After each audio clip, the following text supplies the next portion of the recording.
be none other than Euronics Gaming Nerchio.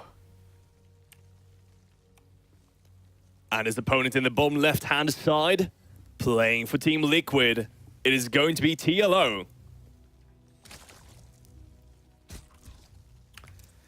Another Zug versus Zug, Alex. I love it. Today's your birthday. It seems like it, actually. My birthday was 2 days 2 days ago. Yeah. Yeah, right. It's my late birthday present. It is your late birthday. DreamHack. It is your late birthday present from all of these guys. So Happy birthday. Oh, thank you very much. Stay Show was like, I'm going to give you something very nice. I hope everyone in chat goes happy birthday, Kappa Pride, because it suits you. What? TLO opening up quite safe here, by the way. Going for the gas pool. He's traumatized after playing Bly. Oh, definitely. You do not want to play. You don't want to like fall to the same trap. Yeah, and he's like, wait a minute. Bly and Nerchio, both pretty decent Zo players, both play in the same era. You know, both of them fairly aggressive as well. So Yeah, I don't want to die like this. No, not like this. Not again. But now, of course, both players gonna scout across here. All you need to look for is like the creep. So you're gonna see really good players scout a bit in, and then they're gonna send their overlords away. So you see Nerchio, for instance, sends it right away, and they know where their opponents are as soon as that overlord arrives. For some reason, Nerchio was much quicker by sending out his overlord, and that's because TLO sent his first one across instead. Oh, but I mean, he sees the other. He saw Nerchio. They have made contact, and both of them now have intel on the other players' spawn locations. Now, however, hatchery will be a little quicker here for Nerchio, as TLO on the other side of things though will start the faster speed. Let's see if he can get something done. Shouldn't really expect all too much here, but you never know, because we've seen some dudes pull out, you know, these wonders with only the first 4 or 6 Zerglings. Yeah, I mean, you can. Usually it doesn't happen, though. Yeah, it's like very seldom. Yeah, and I mean, we have Bane Nest now started here for TLO, mining with 2 each, so he's not trying to get super quick into that kind of last style or just getting a lot of Banelings going. Spinecrawler is now coming out here for Nerchio, and TLO now starts the Ling Flood. So this is kind of opening where you can go for Hatch first, completely standard opener, as long as you go for the gas pool before. Or so not Hatch first, sorry, the Hatch opener, but you go for gas pool first, which means you kind of lend yourself to a very nice speed Ling Baneling timing, and that's what TLO is going to try here. The problem is that Nerchio is kind of prepared for this. Not sure how he's scouting this, but he's adding a Spinecrawler, he's adding speed Lings. I think he must have seen like a bunch of additional Lings with an overlord or something, because... For how? I mean, he never got in to see the hatcheries. No, I think he just ran past him. Like, passed right under one of the overlords. But... I could have. Because, I mean, he pulled the drones up into the main base, so yeah, I agree that... No, but like, there's nothing he could have scouted. I don't know, man, because all he could have seen was 4 Lings. So yeah, okay, all he could know was it was the pool first. That's all he could know. But I mean, he's setting himself up defensively, like... But it's also going to be aggressive. Setup. Yeah, these Zerglings will collide a little bit here, but he's got the Spine on top of the ramp, he's got the Banelings, and... Ooh, nice he's going to find a catch. Queen, you have to peel off these Lings. TLO is going to sacrifice the Queen to the greater good and just go for it. He's going to hit the front. Yeah, and he's got to peel his Banelings. Here comes the Ling Bane, Michael. We all have learned to love. Here we go. TLO right now, pushing in against those Queens. That's a lot of Queens, though. 3 Queens, killing off every single Baneling. The Banelings kill the Lings of TLO, and suddenly TLO without any aggressive potential. But Nerchio gets... not too much, actually. He loses his own drones in his natural and doesn't get too much done with his own Lings. So, all in all, TLO loses a lot of units, and Nerchio still has a lead, but he could have come way further ahead. And now TLO starting to add in those drones of his own. Well, we see that Nerchio, you know, still adding in a couple of additional units here, because he wasn't entirely certain of how much TLO was committing to this, but now he's buying time, of course, or he thinks he's buying time for a big impending attack with these Lings peeling off. And now with 4 or 5 Zerglings actually coming into the natural of TLO, he's going to find this Baneling morphing, take that down, find himself a drone or 2, and that's always a very nice pick-off here. It is. Finds 2 drones, that's decent. Gets into the main as well, full scouting, that's great to see for Nerchio. Might even find another drone if TLO's not careful, gonna morph another Bane, so there we go. I mean, I like this for Nerchio. He's being really cheeky. They're right now just sending Lings at each other, basically. They're just colliding unit after unit. Truly one of these knife fights.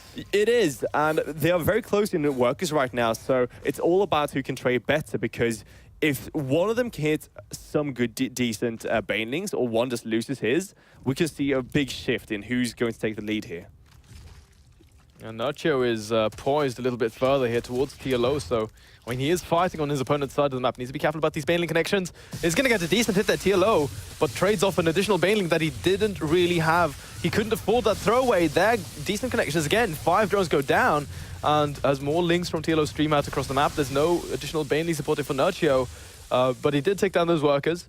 But he has to be very wary of this counter-attack that's heading northwards.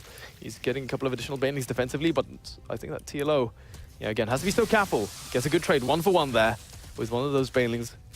And things still just neck and neck in this fight, but still, Nerchio has that 4-drone advantage. Yeah, those Banelings hitting the drones, that was a pretty big deal. Nice hit, though, from TLO.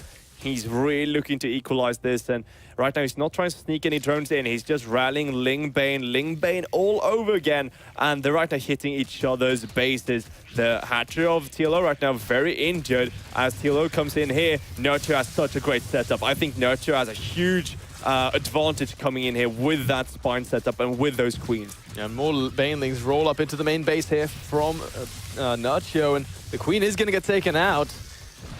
Finds 2 more drones with those Banelings, but as more Zerglings stream across the map, I mean, that's going to be it. Nerchio is going to force TLO out of game number 1 in this best out of 3.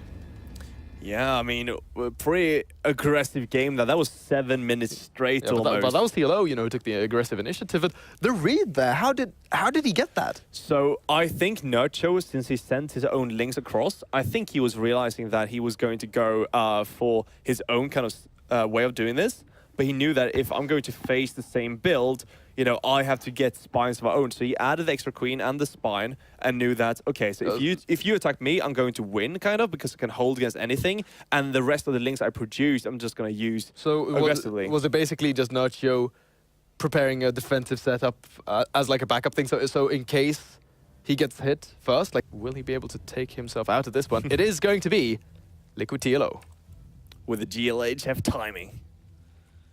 And of course, his opponent in the bottom left-hand side is going to be Nerchio. And you know, you got to think of it as well. Like, would you rather have a spine crawler or 6 links when you defend against Banelings? Like, I would not want 6 links. I mean, that's an easy choice to make. Yeah. Or would you rather have an additional queen to block your ramp with, or an additional queen to transfuse the other queen? Like, exactly. Anything. And then extra 3 lava to they're defend or whatever. They're just like such amazing utility units. Yeah. So, yeah. But now, double hatchery first here. 1 on each side of the map. So, a bit of a slower start. Mm. Well, the thing is, I'm not really a big fan of 12 pooling, which is something we see sometimes, quite often on ladder, but even we saw like in the series between Nerchio and Snoot, we saw a lot of 12 pools. So according to some people I talked to, you can actually hold a 12 pool even with hatchery first if you pool perfectly.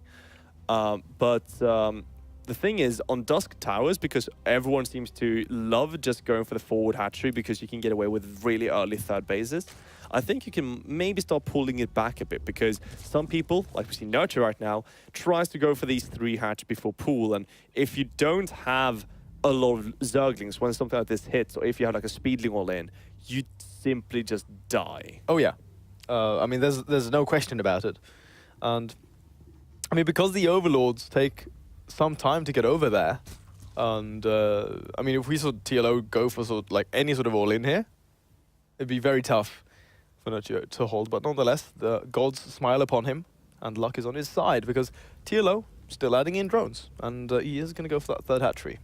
Yeah, Nerchio gets away with a 3 hatch before pool, which is, as I said before, super greedy, but it's something that happens on Dusk Towers.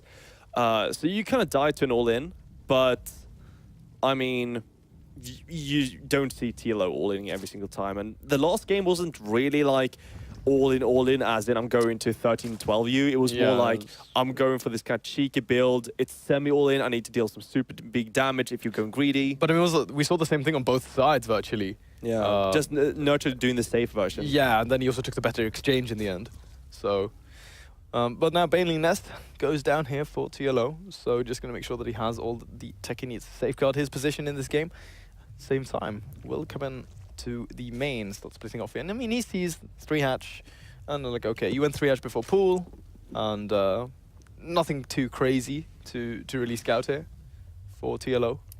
So, I mean, this is just a little bit annoying to know that you're going to be playing slightly from behind in terms of the economy, but looking at the drone count, 28 to 28, yeah, fairly even.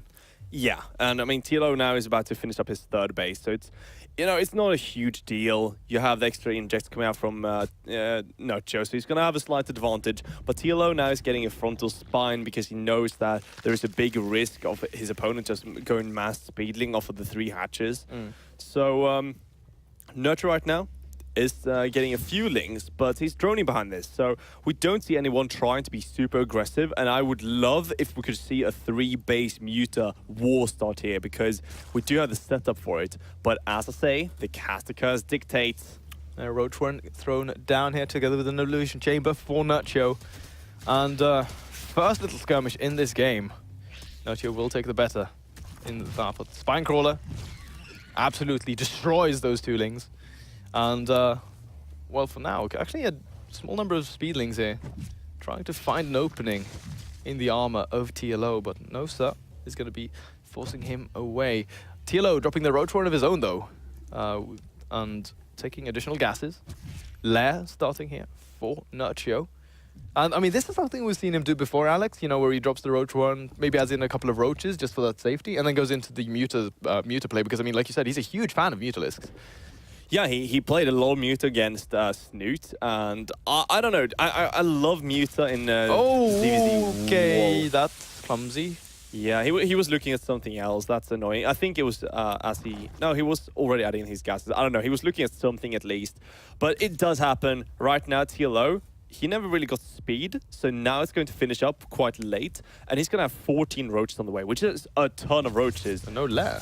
Exactly, so he's looking to find a very neat timing here before Nerchio can really go teching. But, of course, if Nerchio right now just goes for pure roaches, he's going to be completely fine against this, as long as he just brings, you know, his queens together. He's going to have some banelings, the spine goes on its way, but they gotta come out now. I mean, we have 14 roaches marching, and we have a lot of speedlings. We gotta see some banelings come out ASAP. Yeah, Nerchio needs those to defend right now, because those lings will offer the buffer that TLO is looking for. And right now, there we go. Morphs 4 on top of that ramp. But TLO is adding in banelings of his own, and these roaches, I mean, they're making their way across. If Nerchio holds this, he's going to be in a great shape, because, I mean, he's got the lair, he can take in any direction he wants. He's right now adding in more units. He's got the +1 started, Glider Reconstitution. However, a couple of these Ravagers for TLO can be what makes the difference. Good focus fire, takes down most of those banelings, but very low on hit points here. Needs to get these guys to the back, as TLO is going to commit up this ramp right now into the spine. A lot of queens with transfusion energy as well. Yeah, right now you gotta kill that spine as soon as possible with nice transfusions. And TLO right now forced back a bit, using those Ravagers though. You can have to focus them, and a nice corrosive ballista hitting some of the queens, but Nerchio is pushing him forward so he won't lose too much health on the spine. Now we have no more transfusions. Corrosive Bals can't be hitting right now. Nerchio's got to dodge them. What? TLO bringing his spine crawler. He really wants to plant this on the creep, but I don't know if he will have the, you know, the time to do so. No, Glider Reconstitution has finished up now, so Nerchio can easily give chase. He's going to start on the last standing units, and that's it. Very quick end to TLO and his attack, all in tandem falling down, and that means that